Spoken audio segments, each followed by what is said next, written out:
자, 오늘 우리가 읽은 말씀에는 어떤 사람이 예수님께 와서 무릎을 꿇고 선한 선생님이 어떻게 하면 영생을 얻을 수 있습니까? 라고 물어봅니다. 누가복음에는 그 사람을 관리이고 부자라고 표현하고 있습니다. 관리이면서 부자입니다. 그런데 그런 사람이 예수님을 보고 달려와서 무릎을 탁 꿇고 선한 선생님이 어떻게 하면 영생을 얻을 수 있습니까? 라고 말하려고 있는 거예요. 질문하는 거예요. 질문하는 거예요. 선한 선생님이요. 이거는 이제 훌륭하신 랍비요 그 말입니다. 그렇게 의미를 받아들일 수가 있습니다. 예수님께서 그 부자 청년을 보시고 선한 이는 한 분 계신데 그분이 하나님이시다 그랬어요. 성경은 예수님을 하나님이시라고 말씀을 하지 않아요. 그러나 육신으로 오신 예수님은요, 다 내려놓고 굉장히 겸손하게 하나님만 선하십니다라고 말하신 것인 거예요. 그럼 예수님이 말한 선한 설이라고 하는 뜻은 여러분 착하다고 하는 그 의미를 넘어서서 하나님만이 진리시다. 하나님만이 거룩이시다. 하나님만이 창조주시고 불변이시고 전능하시다. 이렇게 표현한 거예요. 예수님은 그렇게 표현한 거예요. 그래서 하나님만 선하시다라고 말하고 있는 거예요. 근데 이 사람이 와가지고 어떻게 하여야 영생을 얻을 수 있습니까? 라고 물어보는 거예요. 어떻게 하여야? 그러니까 이 부자 청년은요, 내가 뭔가를 함으로 인해서 구원을 얻을 수 있다고 생각한 거예요. 여러분도 그럴 거예요. 착한 일을 많이 해야, 남들을 많이 도와줘야, 좋은 일을 많이 해야, 열심히 교회에 올라와야, 그래야 영생을 얻을 수 있다라고 하는 생각들이 그 부자에게 있는 것처럼 우리들 속에서 있다라고 하는 거예요. 과연 그럴까라고 하는 겁니다. 과연 그럴까? 그러니까 율법적 사고에 젖어 있는 사람은 뭔가를 해야만 되는 거예요. 뭔가를 해야만.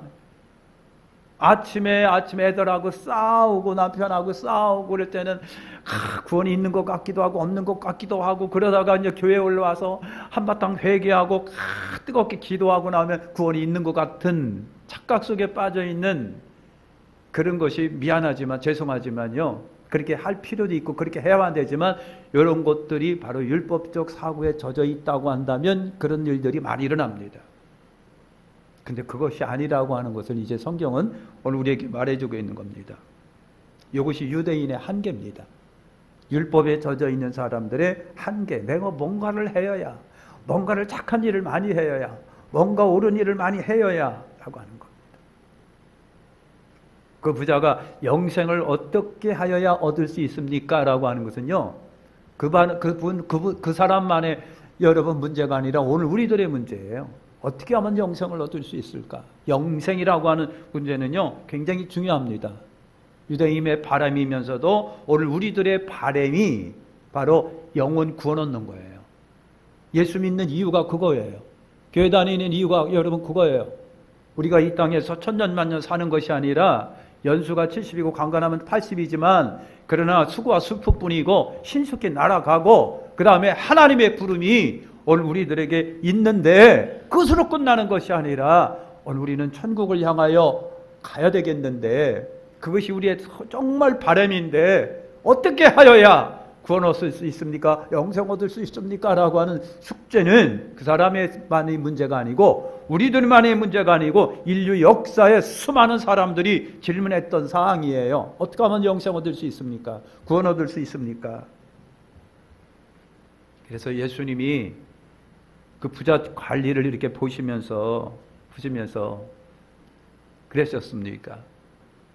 그 유대인이라고 하는 사람 입장에서 계명을 지키셨습니까? 이렇게 계명이 있는데 이 계명을 지키십시오 그랬습니다. 그것이 10계명 중에 10계명을 둘로 나눌 수가 있잖아요. 1계명서부터 4계명까지는요 하나님과의 관계 속에 있는 계명이고 5계명서부터 10계명까지는 인간과 인간의 관계의 계명이에요.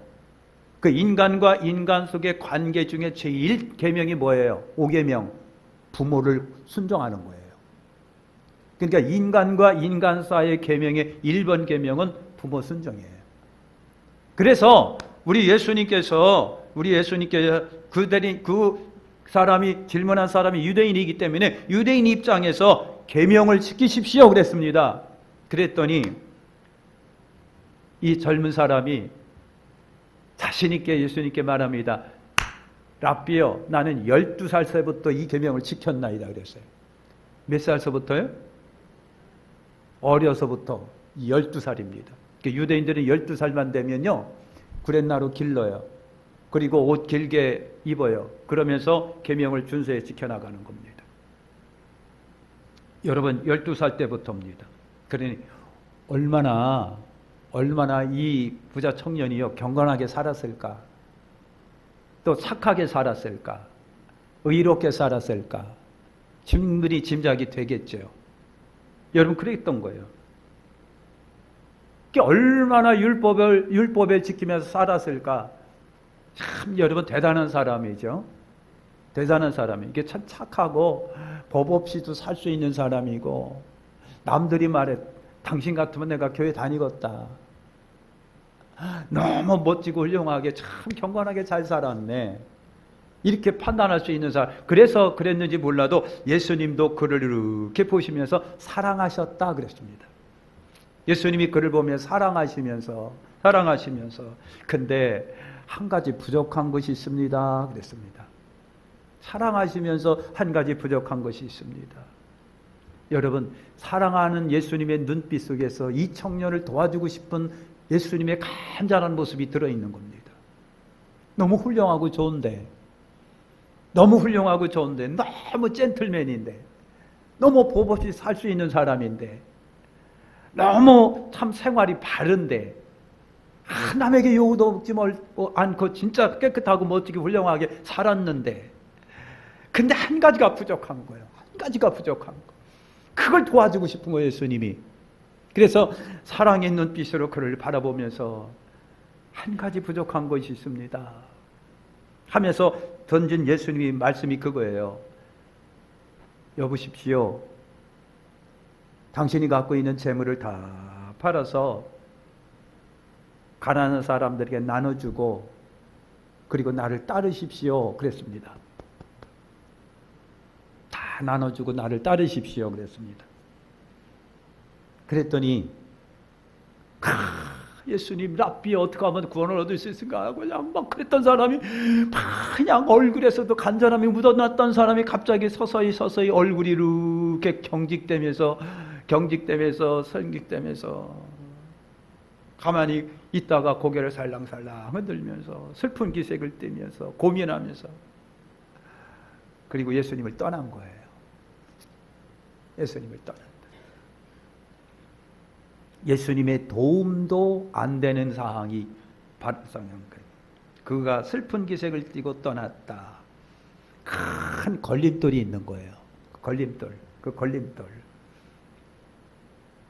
그게 뭐라고요? 재물이라고 하는 겁니다. 막대한 재산이에요. 재물. 그걸 나눠준다. 팔아서 나눠준다. 거기 앞에서는 자신이 없는 거예요. 그러니까 돈을 지키기 위해서는 예수님을 안 따라야 되는 거예요. 내 재물을 지키기 위해서는 교회를 포기하고 믿음을 포기하는 거예요. 이런 사태가 여러분 벌어졌다는 얘기죠. 사랑하는 성도 여러분, 23절과 27절에 보면 재물이 있는 자가 하나님 나라 들어가기가 굉장히 어렵다. 예수님이 그런 말씀을 하십니다. 재물이 있는 자, 이거 물질에 부여로운 사람이 여러분 되겠죠. 하나님 나라 들어가기가 심히 어렵다. 그러니까 재물을 내가 어떻게 다스리냐에 따라서 굉장히 중요한 일이 일어납니다. 재물이라고 하는 것은요, 성경에 보니까요, 성경의 모든 창세기서부터 구약까지 신약 계시록까지 보면서 이 물질이라고 하는 것이 성경엔 죄송합니다. 제 표현입니다. 두 신이 있습니다. 하나는 하나님 신이고 하나는 무슨 신? 원색적으로 얘기할게. 돈 신입니다. 하나는 하나님 신이고 하나는 돈 신입니다. 두 가지가 성경에는 흐르고 있습니다. 그러니까 재물이라고 하는 것은요, 하나님과 견줄 수 있는 수준이다. 하나님과 견줄 수 있는 수준이 바로 이 돈, 재물이라고 하는 거예요. 재물인 거예요. 그러니까 재물이 하나님인 사람들이 세상에는 수없이 많다. 재물이, 돈이 하나님인 사람이 세상에는 수없이 많다. 그러니까 그 재물을 여러분 절대 믿습니다. 확신합니다. 의지합니다. 그 맹신합니다. 요즘에 우리나라 정치계에 50억 클럽이 있다네. 50억 클럽, 50억 여야 할 것 없이 50억 클럽이 있다는 거예요. 요즘에 엄청난 사건이 팍팍팍 터지고 있는데 뉴스를 가만히 들어보니까 그거예요. 내가 감옥에서 3년, 5년 썩고 나오면 200억, 300억은 내 돈이다. 그러니까 어떻게 해서라도 그 돈 지키기 위해서 3년 감옥 살다가 나올게. 내가 그 돈을 지킨다. 이러한 사고를 갖고 있는 사람들이라는 거예요. 이 돈이라고 하는 것이 여러분 그런 힘이 갖고 있습니다. 엄청난 힘을 갖고 있습니다. 그래서 성경은 이것을 뭐라고요? 우상이라고 말합니다. 만몬신. 우상이라고 하는 것이 여러분 그거예요. 그러면 사랑하는 성도 여러분, 사람에게 우상이 돈만이겠느냐라고 하는 거예요. 사람에게 신이 돈만이겠느냐라고 하는 거예요. 돈만이겠냐. 돈 싫어하는 사람은 미안하지만 없습니다. 돈 다 좋아합니다. 근데 돈만이겠느냐? 재물도 그렇겠죠. 권세라고 하는 것도 그렇죠. 권세. 그것이 여러분 우상이 될 수 있습니다. 권세에 매여 있고 명예에 매여 있는 사람들이 많아요.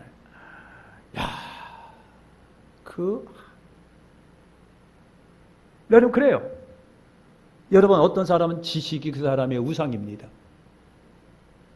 누군가가 내 지식에 흠집을 내기 시작하면요, 돌아버리는 사람들이 많습니다. 내 지식에가 이의를 제기하는 거에 그냥 눈이 돌아가갖고 그냥 인정사정 없이 공격해대는 사람들이 있습니다. 여러분, 과학자들 중에 그런 사람이 있고요. 철학자들 중에 그런 사람들이 여러분 많습니다. 절대로 양보하지 않는 것입니다. 틀렸더라도 양보하지 않는 지식에 매여 있는 사람이었어요. 그것이 여러분 우상이 될 수 있습니다. 때로는 자식이 우상이 됩니다. 자식이 우상이 돼갖고요. 자식 일을 하면요. 껌뻑껌뻑 합니다. 무슨 일이든 다 해제끼는 부모들이 있습니다. 자식이 우상이 되는 경우가 있습니다. 때로는 자기 신념이 우상이 되는 경우가 있습니다. 신념을 절대로 안 버립니다. 절대로. 때로는 자기 고집과 아집이라고 하는 것이 우상이 돼가지고요. 절대로 자기 고집 굴복하지 않습니다. 내려놓지 않습니다. 바득바득 우겨가면서 자기 고집 내세웁니다. 분위기를 깨트립니다. 공동체를 깨트립니다. 그러면서 자기 고집 세우고 아집을 세우는 것이 있습니다. 이것이 여러분 우상이 될 수 있는 건 아니겠느냐고요. 우상이 됩니다. 텔레비 보니까요. 아버지가 고집이 굉장히 세요. 젊어서부터 나이 먹기까지 아버지는 자기 고집을 내려놓은 적이 없어요. 그러다 보니까요. 아내도 고민이고 애들도 그냥 고민이고 나중에는 그냥 집안이 흔들흔들거리고 풍지박살 지경까지 이르게 돼요. 근데 죽는 마당에도 그 고집을 안 내려놓네. 그래갖고 집안이 그렇게 어수선해지고 그냥 애들이 흩어지고 그냥 막 여러분 이게 우상 아니겠느냐라고 하는 거예요. 그래서 우상은요 그 사람을 지배합니다. 우상이 그 사람을 지배합니다. 우상은 하나님이 계실 내 자리를 침범해 들어와서 그가 하나님 역할을 하고 있는 것이 바로 우상입니다. 돈이든 재물이든 지식이든 신념이든 아집이든 고집이든 간에 하나님이 계셔야 할 위치에, 하나님이 계셔야 할 자리에 그것이 올라가지 있어가지고 그 사람을 지배합니다. 그 사람을 다스립니다. 어떤 사람은요, 음란히 그렇게 그 사람을 지배하는 경우도 있습니다. 이것이 여러분 우상입니다. 그래서 우상은요, 그 사람 온통 그 삶을 지배해버리기. 그러니까 거기에 예수님이 들어갈 자리가 없어요. 하나님이 들어갈 자리가 없어요. 하나님의 말씀이 들어갈 자리가 없습니다. 자리가 없어요. 그래서 이들에게 예수님이 하시는 말씀이 영생은 불가능하다, 이 사람들에게. 그리고 예수님이 하신 비유가 바로 그거예요. 낙타가 바늘귀로 빠져나가는 것이 차라리 부자가 구워넣는 것보다 쉽다. 여러분 생각을 해보세요. 낙타가 바늘귀로 빠져나간다? 그건 비현실적이고, 이거는요, 말 자체에서부터가 성립이 안 되는, 너무나도 어이없는 비현실적이고 불가능한 말씀인데도 예수님이 그 말씀을 하시는 거예요. 그렇다고 한다면 우상이라고 하는 그 힘이 얼마나 센지를 우리가 알 수 있습니다. 얼마나 우상이라고 하는 센지. 또 여기서는요, 이 부자에 관한 거 말씀을 하고 계시니까 이 돈신이 얼마나 강력하고 센지를 예수님께서 이렇게 표현하고 있는 거예요. 표현하고 있는 거예요. 낙타가 바늘귀로 빠져나가는 것보다 어려운 것이 부자가 구워넣는 거래요. 부자가 영생 얻는 거래요. 그러니까 예수님의 말씀은 그거예요. 불가능하다. 불가능하다. 재물신에 빠져 있는 사람을 불가능하다. 우상에 빠져 있는 사람을 불가능하다. 그래서 26절에 보면 제자들이 놀라워했다 그랬어요. 너무 놀래가지고요. 그럼 누가 구원 얻어요? 누가 영생 얻어요? 여러분 그랬다는 얘기죠. 그러니까 제자들이 이렇게 놀랬다라고 하는 걸 보면 제자들도요, 구원을 얻는 데는 자기들의 노력도 필요하고 선행도 필요하고 인간적인 힘도 필요하다는 생각을 그들이 갖고 있었다는 얘기가 돼요. 갖고 있었다. 사랑하는 성도 여러분, 우리 주님의 의도를 잘 아시길 바라면서 예수님께서 27절에 제자들이 놀라워하는 것에 대해 답변을 하십니다. 사람으로서는 할 수 없으나 누구는 하나님은 다 하실 수가 있다. 사람으로는 할 수가 없으나 하나님은 다 하실 수가 있다. 할렐루야. 여기에 희망이 있는 거예요. 여기에 희망이 있어요. 구원이라고 하는 것은요, 미안하지만 이거는 전적 하나님의 선물이지 나의 조그만 공이 없다는 얘기예요. 나와 여러분들이 공로가 구원 얻는 데는 없다는 얘기예요. 전적 100% 하나님의 은혜라고 하는 거예요. 100% 하나님의 은혜예요. 그러니까 자랑하지 못한다 그랬어요. 인간이 구원 얻은 거에 관하여 자랑할 수 없느니라. 그냥 하나님께 우리는 그냥 하나님 고마워요. 감사해요. 하나님 고마워요. 지옥 갈 영혼을 갖다가 천국 가게 하시니 고맙고 감사해요. 그래서 맨날 고맙고 감사해요 주님 하고, 우리는 하나님께 그냥 감사 맨날 감사해야만 되는 것이 우리의 사정이에요. 거기에 내 공로가 필요 없는 겁니다. 여러분 그런 걸 말하고 있습니다. 사람의 노력은 불필요하다. 그래서 자랑할 수가 없다. 그냥 하나님의 은혜다. 하나님의 은혜다.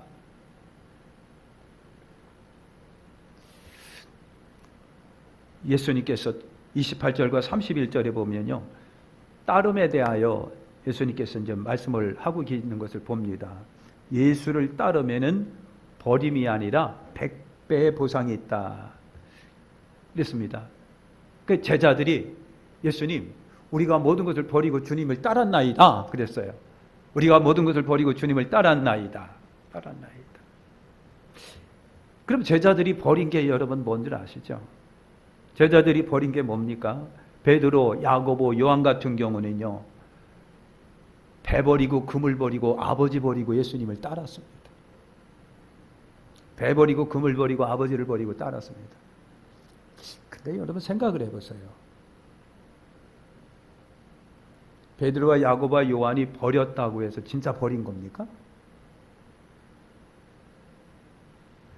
바울이요, 내가 배웠던 모든 지식을 초계와 같이 버리고 배설물처럼 여겼다 그러면서 예수를 따르는 삶을 살아갑니다.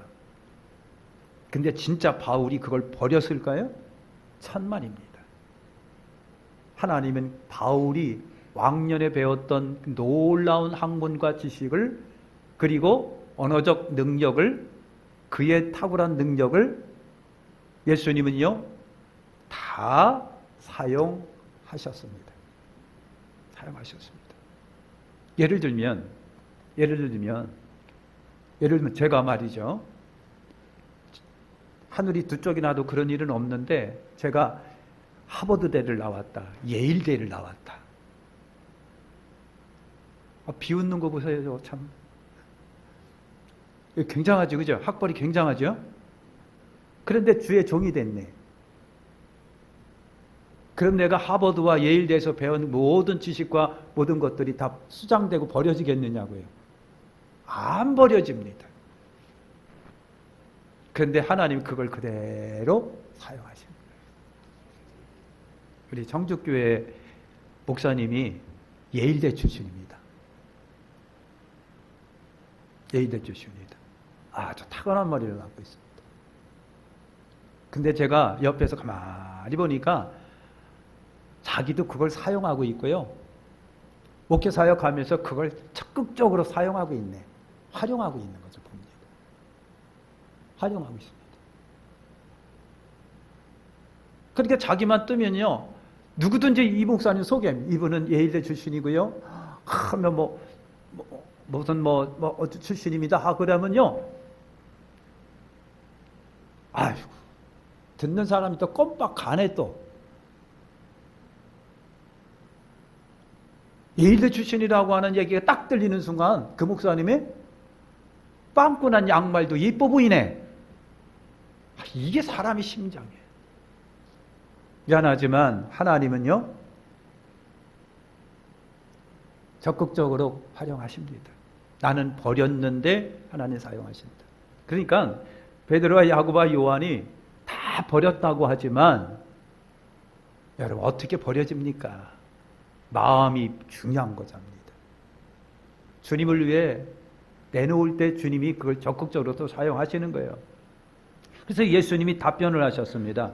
나와 복음을 위하여 그랬습니다. 나와 복음을 위하여 그랬습니다. 나 예수와 그리고 구원 계획을 위한 하나님의 사역 복음을 위하여 이랬습니다. 나와 복음을 위하여.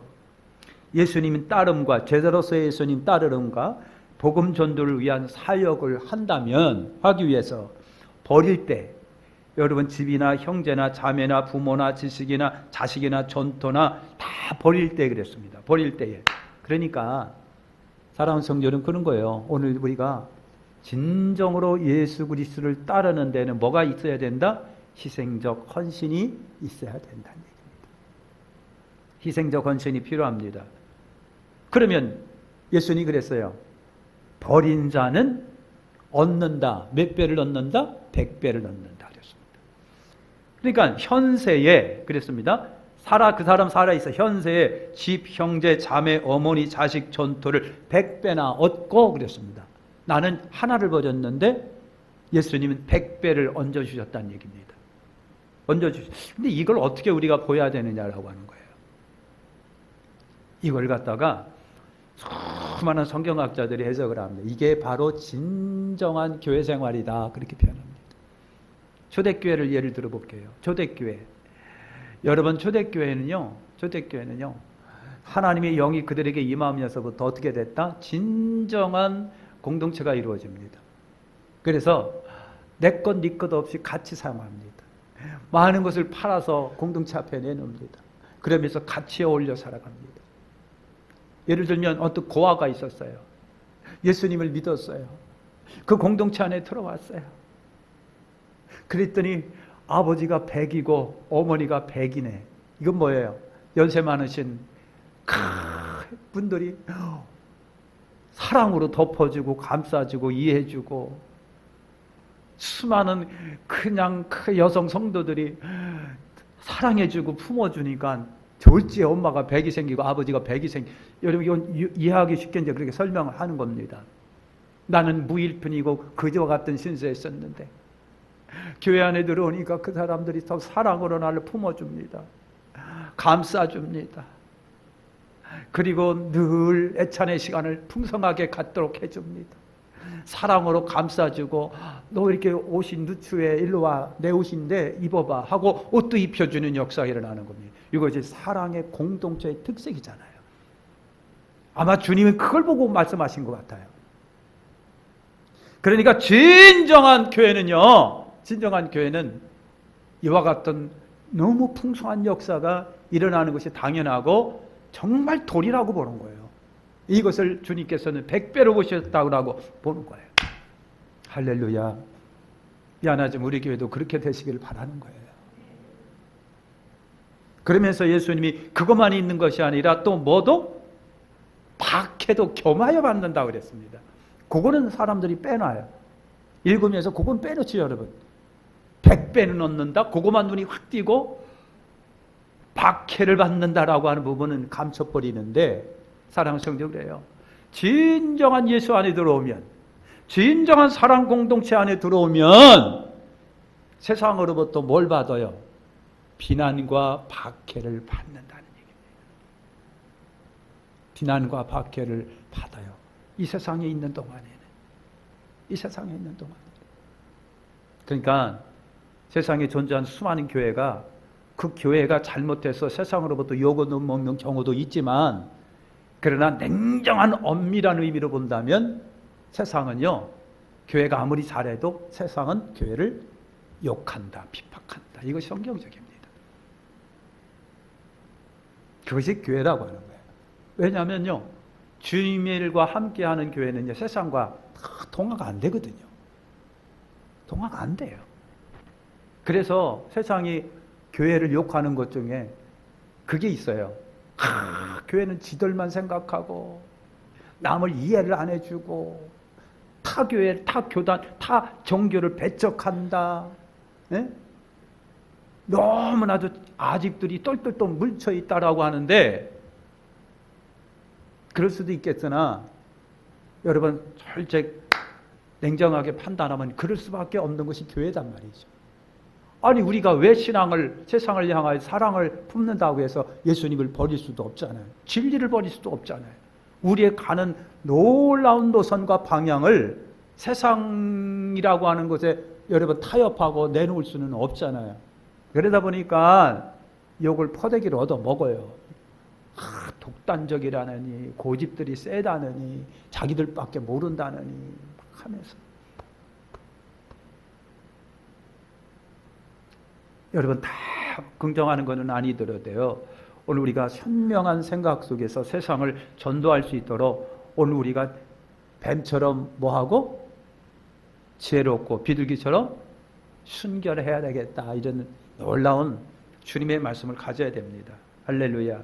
그래서 100배를 얻고 박해도 겸하여 받지만 내세에 영생 얻을 자가 없느니라. 여러분 그렇게 말씀합니다.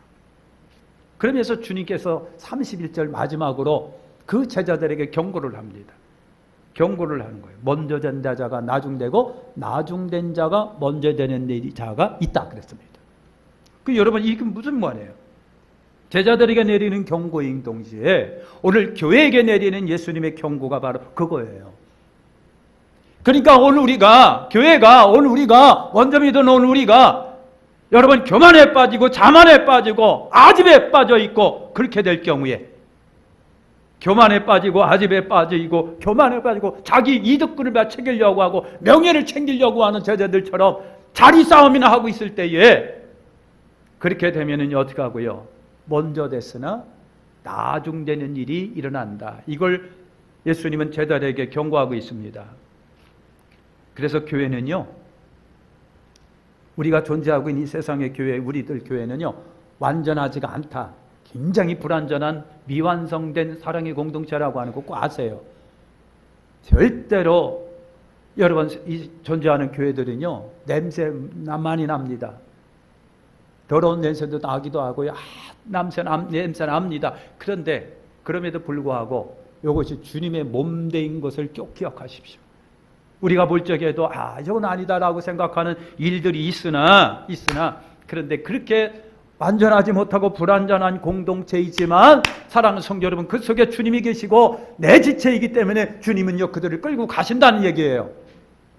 그래서 가는 도중에 나중될 수 있는 일들이 교회 안에 일어난다. 제자들에게 주님께서 하는 것이 그거예요. 그래서 사랑하는 성도 여러분, 교회라고 하는 데는요 믿음과 인내로 구원을 완성해 가는 데지 완전한 구원을 얻은 사람이 모이면 아니다.